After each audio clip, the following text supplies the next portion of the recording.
ideas take shape, thoughts find depth, and every conversation explores the art of thinking beyond the obvious. And today I have my special guest, dual elite neurorecording specialist, helping men in their 30s and 40s break cycles of self sabotage, transform belief, and unlock lasting success. None other than Mr. George Harb. Hello, Welcome, Mr. George. how are you, Daniel? I'm fabulous, Mr. George, and thank you so much for being part on Abstract Essay. And can you please introduce more about yourself that I missed? Yeah. Well, first, I'd like to say I'm honoured to be part of your podcast, and I'm looking forward to the conversation. So, a bit about me. My name is George Harb, and I live in a beautiful city called Sydney in Australia. And what I do, I'm a dual elite neuroencoding specialist, and what that means is I show people how to get the very best of themselves, how to program themselves to default to their best thoughts, emotions, and behaviors. And I work with specifically men in their 30s and 40s who may experience success early in their career, only to find out that they're caught up in thoughts, emotions, and behaviors that cause them to stall, feel stuck, and self sabotage. I help them break those patterns and recondition their nervous system so they could step into lasting confidence, purpose, and clarity.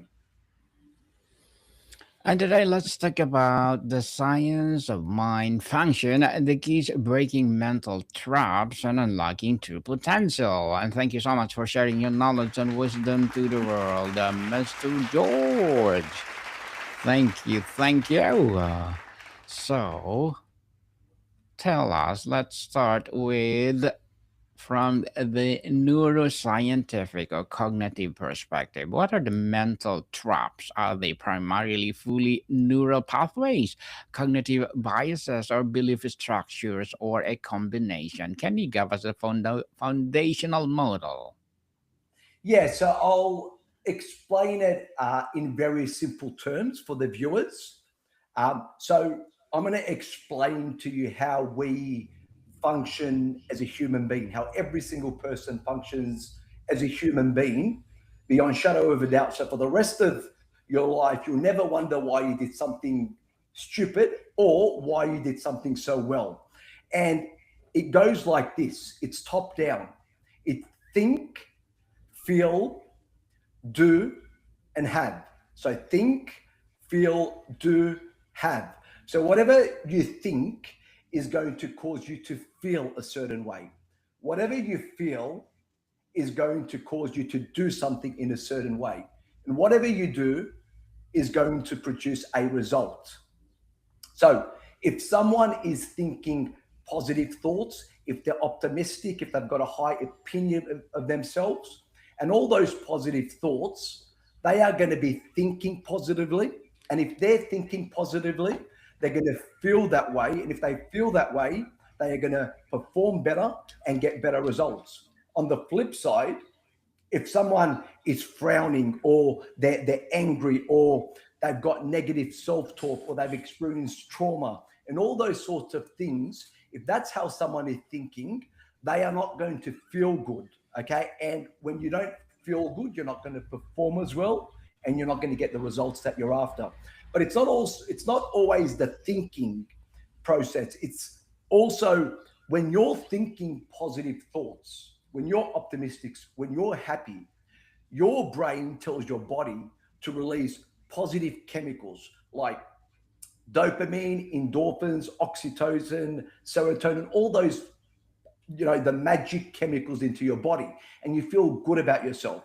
When you're thinking unresourceful thoughts, negative thoughts, when there's negative self-talk, all those sorts of things, your brain is telling your body to release cortisol, adrenaline, all those chemicals which aren't good for your body.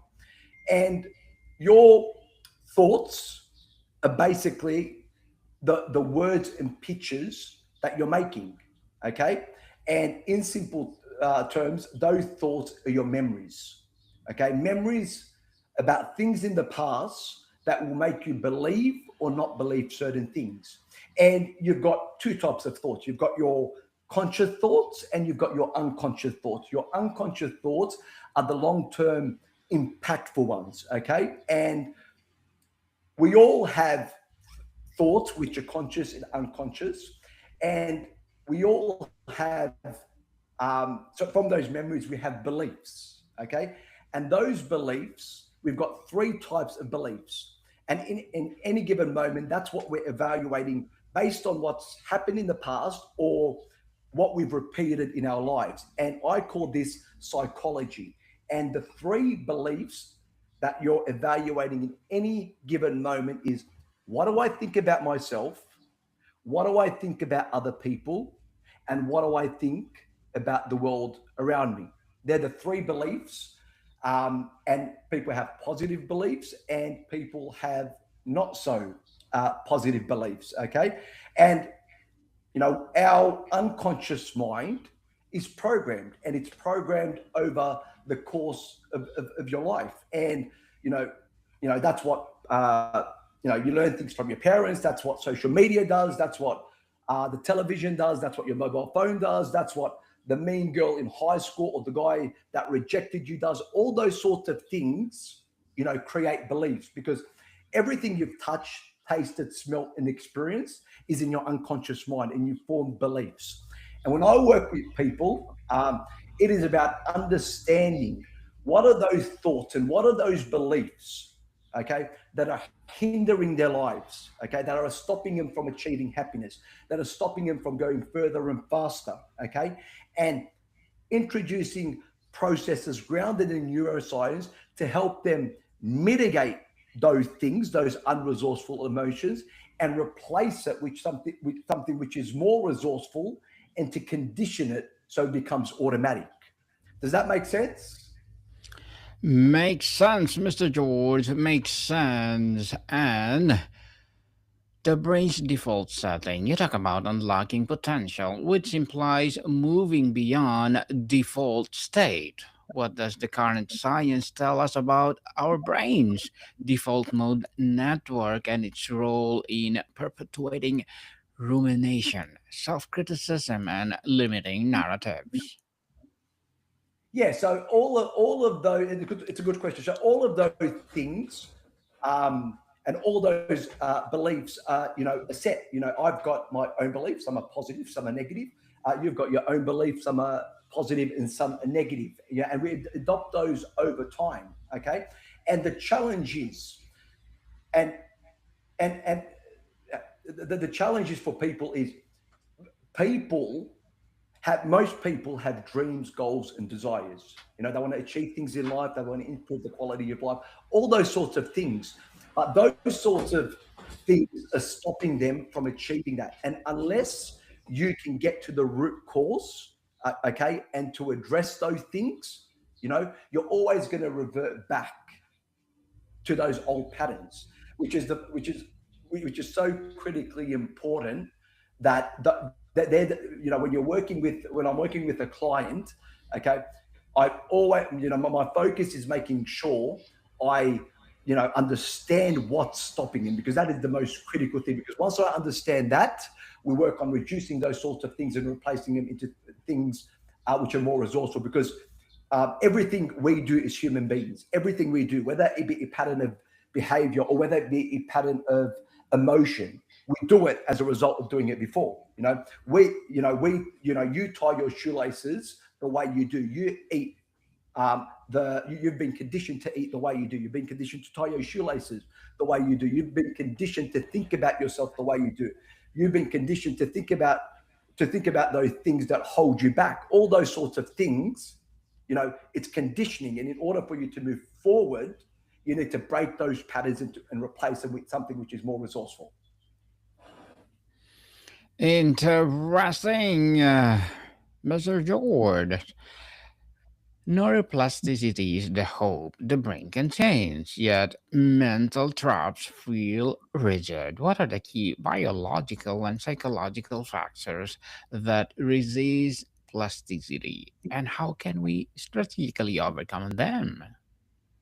Yeah, so your brain can grow in density, not size density, and it's called plasticity. And for the viewers, in my simple terms, this is how I explained it. It's the brain's ability to rewire itself through constant focus and repetition. So, people may have stories, people may feel a certain way, and with focus and repetition, you can change those unresourceful patterns, because your brain, as I said, is currently is hardwired, right?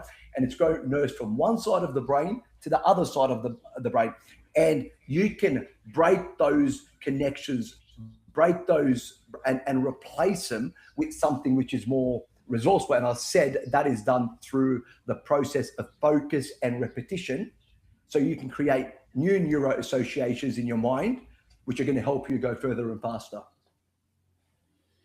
So, Mr. George, tell us, modern neuroscience frames the brain as a prediction engine, constantly modeling the world. How do inaccurate or fear based predictions become entrenched as a mental traps? And what is the scientific process for updating these internal models? Yeah, the process to replace those internal models is through repetition and changing your identity and having positive thoughts and emotions. And when you do that, that's when the game changes, because you will start to feel differently. Okay. And you have more energy in your body, because when you're, as I said, when you're optimistic, when you're happy, when you've got positive thoughts, you're releasing all this the good chemicals into your body, as I said. So you've got more energy rating in your body. And when you've got more energy and you're optimistic and you've got a strong identity, you are going to do the things that need to be done, and you're going to get better results. So the answer to your question is short, is to replace to mitigate those things which are unresourceful, and replace them with things which are going to serve you and to help you move further and faster in life, and to create a strong identity, to have those positive thoughts. And that's done through focus and repetition. It's not something that happens overnight. It's rigorous, and you need to do it daily, and you need to keep working on yourself every single day. And when you start to do that, that's when life changes. Every single day, of course.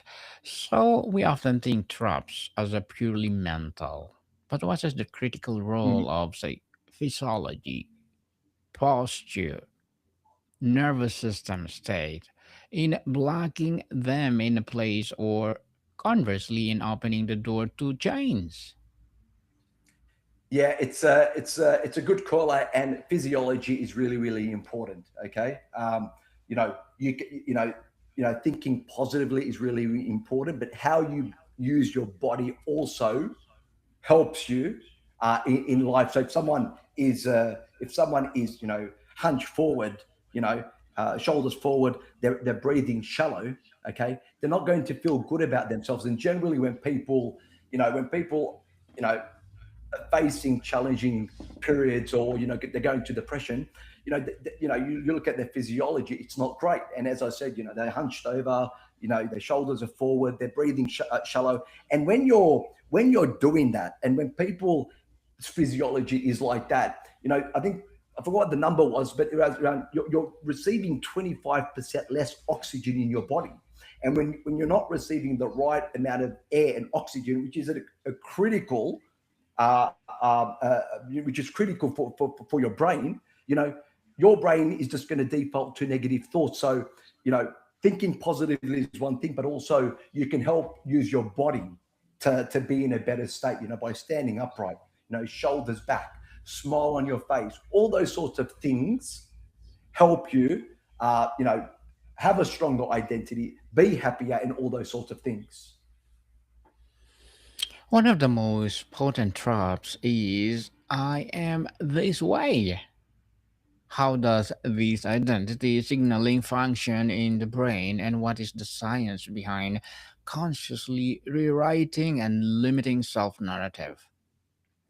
And that's a great call out because a lot of people feel that way, and there was a time in my life where I felt that way, where that little voice in your head, I'm sure all the viewers and listeners can relate. And you've when that happens, you've essentially formed beliefs about yourself, right? And you've Yes. created mental um, pictures and words in your mind, okay? And you believe it because you've rehearsed it, throughout your life or for whatever period. Okay, your brain, when you believe those things, you know, it basically looks for evidence to support your belief.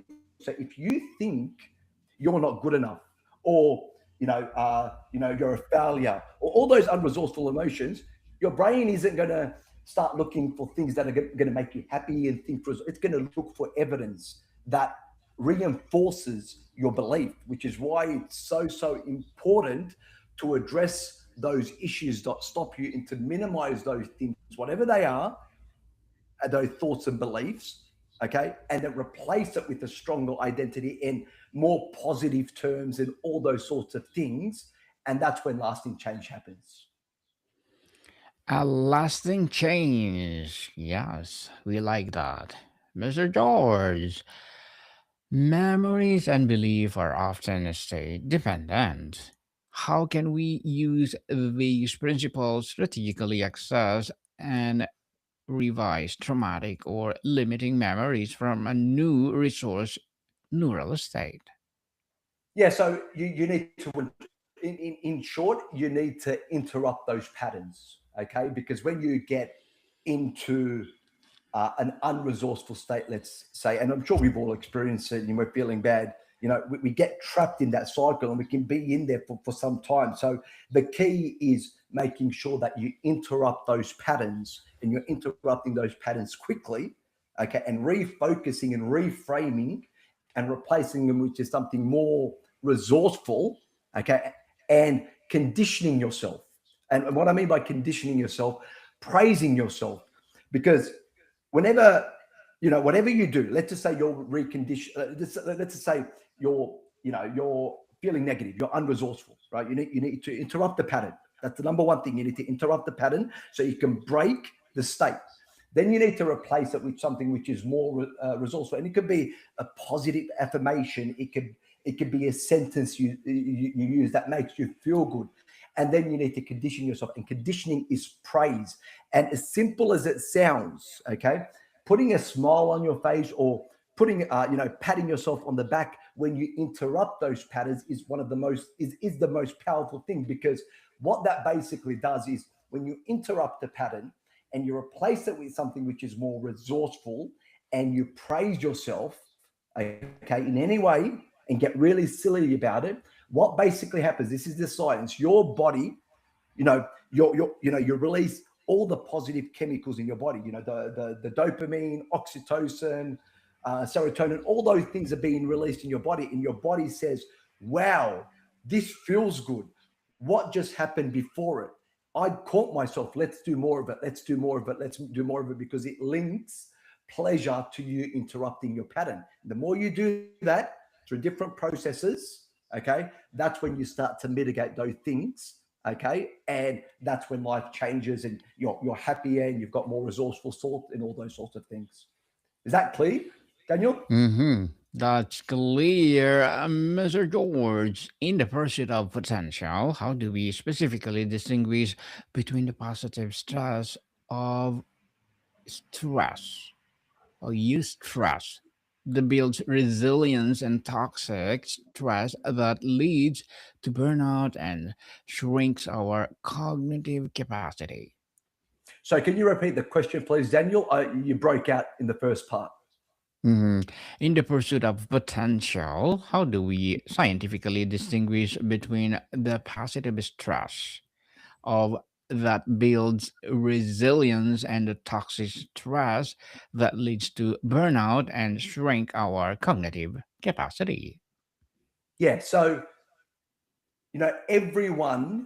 everyone stresses. Okay, so there's no fearless people. Okay, and what that means, even the greats, the people who've climbed mountains, who've achieved success, everyone experiences fear, everyone experiences stress. Okay, but those people, compared to everyone else, they spend less time in those emotions. And when they feel those emotions, they're able to snap themselves out, okay, and they're able to default to a place of optimism, a place of options. I'm going to be okay. This is going to be okay.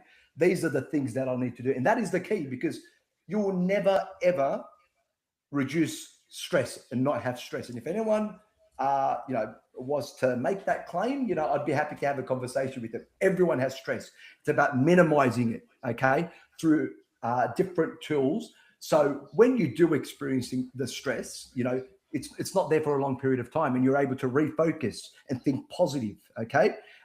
And so that's basically how I'll answer that. And stress is good. Like that, but when I'm going up to present, or I'm doing a present, even till this day, there's a bit of stress. But it's not bad stress. I'm optimistic. I'm happy. I'm looking forward. I'm looking forward to add value.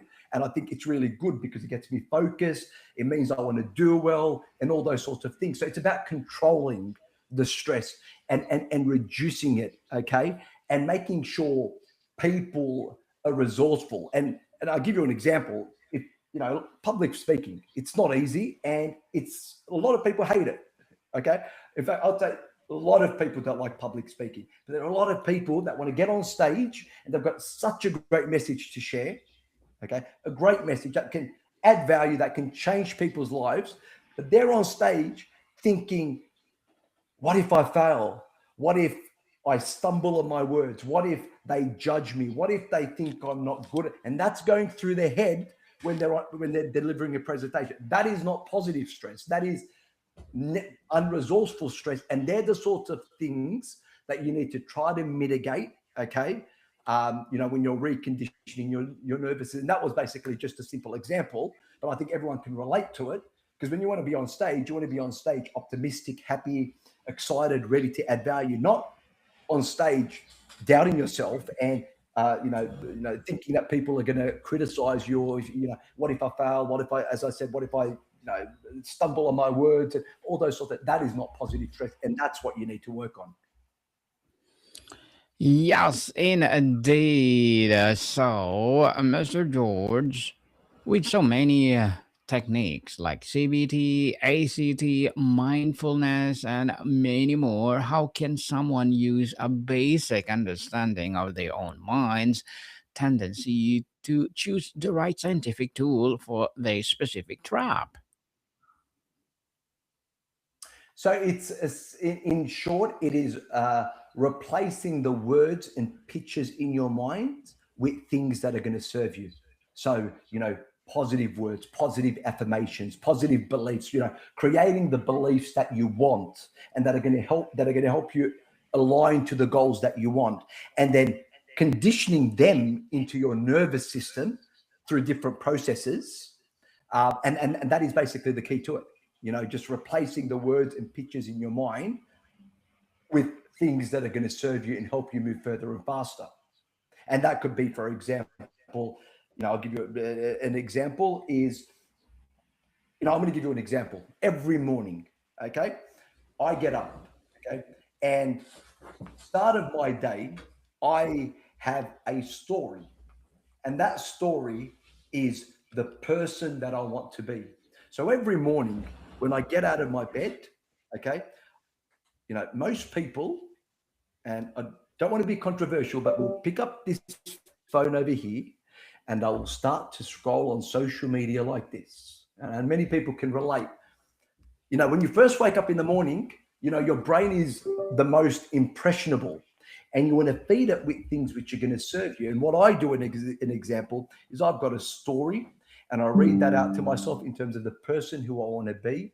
And I'll close my eyes for a moment and I will visualize that person, okay? Because I'm embedding those. And as you can see, as I said before, the thoughts are the words and pictures. So I'm reading and I'm visualizing and I'm creating those images in my mind. Okay. And I'm doing it with emotion too.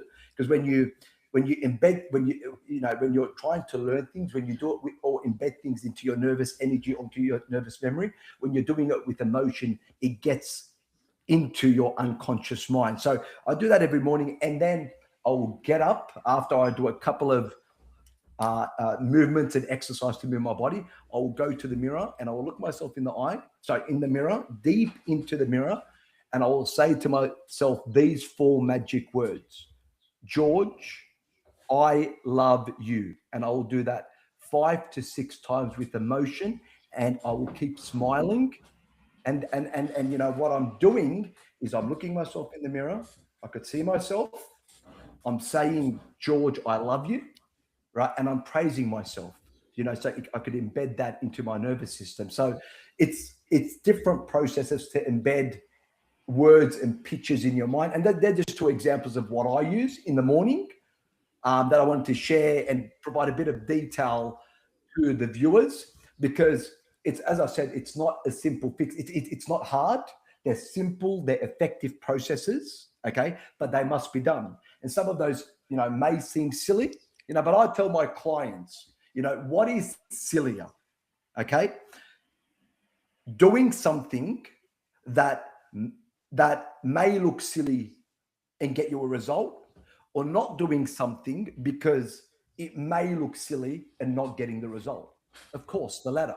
So they're simple, they're effective, but as I said, the keys to lasting change is making sure that you are doing things over and over and over, and you keep working on yourself. Because one of my great mentors shared a really great quote, and this is it: personal development is like counting to infinity. Okay. It's never ending, but the more you do it, the closer you get away from zero.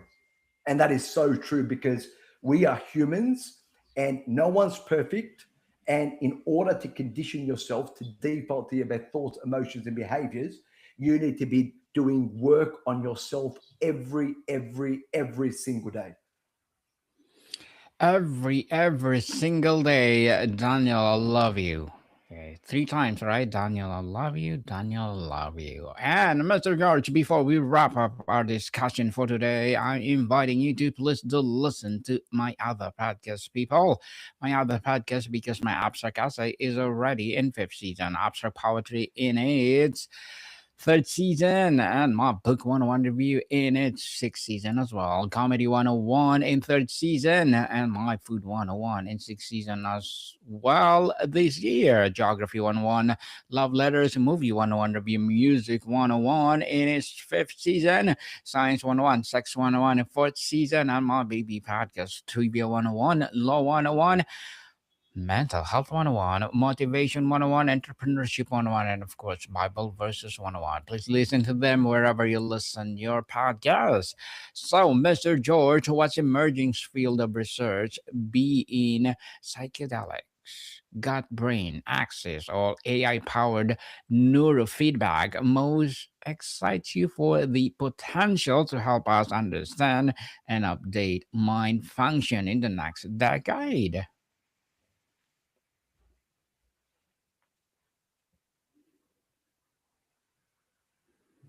Mr. George? Yeah. So was that a question to me, Daniel?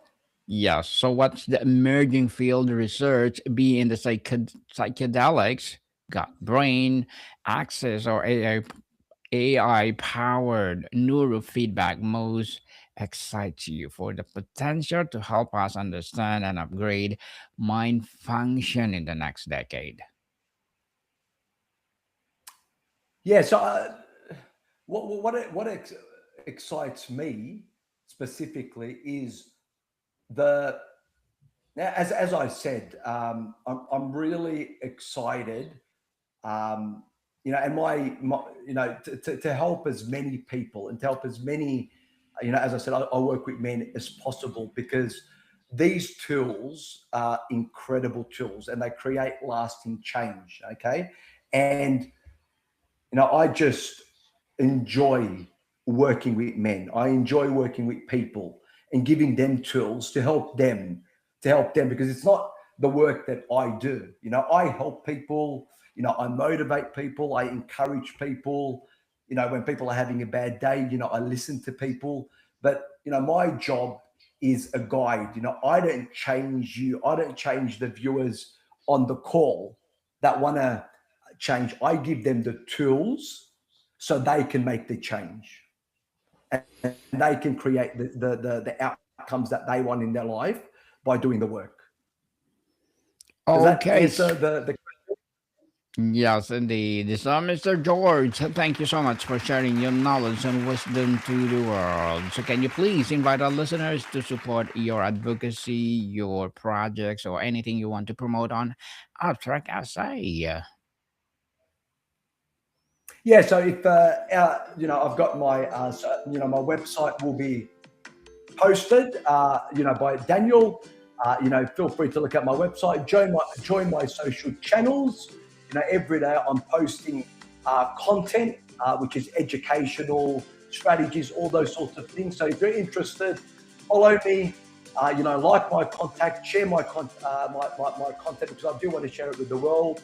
And Daniel, I want to thank you very much for your time and the opportunity to speak on this podcast and to speak to the viewers. I really enjoyed it, and I look forward to joining you in an upcoming episode. Yes, definitely, Mr. George. Please do come over and let's talk about something good to the world. People, let's support Mr. George, because if you support him, for sure, more and more empowering advocacy like this will rise. So, Mr. George, thank you so much for your time. Thank you, Daniel. God bless. Hope you have a great day. Likewise. Welcome, people. See you soon.